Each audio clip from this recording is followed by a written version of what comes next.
So let's start with Professor Kaku. Professor Kaku, you've been a leading forecaster of technology for most of your career. What do you think about the digital revolution that we've seen so far? Where is it going, and how might it interact with other forms of technological revolution in science, such as biotechnology? Well, in the coming years, computer chips will cost as little as a penny. That's cheaper than garbage, cheaper than scrap paper. So computer chips will be everywhere and nowhere, including our contact lenses. So when we put on our contact lenses and blink, we will go online. And who were the first people to buy internet contact lenses? College students taking final examinations. This means that my students will blink, and they will not have to memorize all the things I've been talking about. This is going to revolutionize education, because we cannot force students to memorize things that they can simply blink and get. And then if you feel sick, you will blink and see RoboDoc. RoboDoc is artificially intelligent, talks to you in plain English or Russian or whatever, speaks any language, accesses the entire internet for sound medical advice, almost for free. This is going to revolutionize the medical establishment. We'll still have doctors, but doctors will use RoboDoc as an aid. And if you're in a car accident in a foreign country, you don't speak the language, you'll talk to your wristwatch and talk to RoboLawyer. RoboLawyer understands the law in any country, in any language.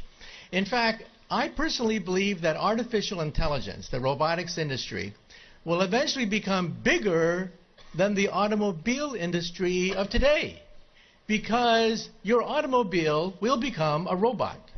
You will talk to it. You will argue with it. You'll have discussions with your car about the best route to take. And when you want to park the car, you simply tell your car, park yourself. And the car parks itself. This is going to revolutionize urban economics when you don't have to worry about parking anymore. And then the next organ to be digitized is the brain.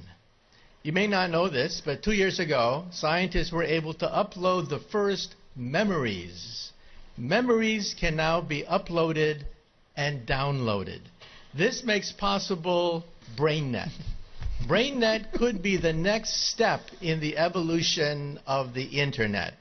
Instead of zeros and ones, instead of text, you'll put emotions, feelings, sensations, memories. Teenagers will go crazy. Teenagers put happy faces at the end of every sentence. Why bother to do that when you can put the emotion of your first dance, your first kiss, your first whatever, right there on the internet? And so in the future, when you walk into a room, you will mentally command the internet. You'll take dictation mentally. You'll turn things on, turn things off, communicate with other people.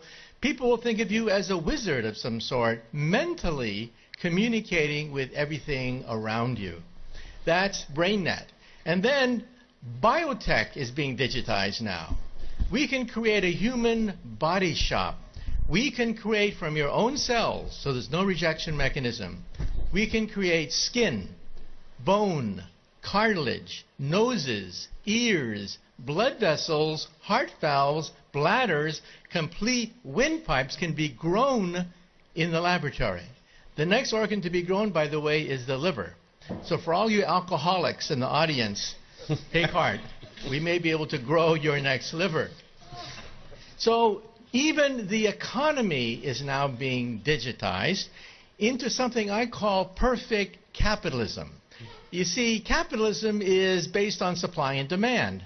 But you don't know who's cheating you when you buy something. You don't know what the profit margin is. In the future, your contact lens will scan everything in a store, tell you who's cheating you, tell you who has the best product, what is the profit margin on every single thing that you can scan with your contact lens. And so capitalism becomes perfect. Perfect supply and demand. This means that there are winners and losers. The losers will be middlemen. Because why did Amazon become so big? Why did Airbnb, why did Uber become so quickly so large? Because they digitized the middlemen. So I tell my friends, if you want to become a billionaire, take an industry. Take any industry. Write down all the places where there's friction, where there is middlemen, where there's obstruction, where there's frustration. List all the places in any industry, digitize it, and you too could become another Amazon founder. Thank you, Professor. In good futurism, that is a future with both inspires and terrifies. So thank you.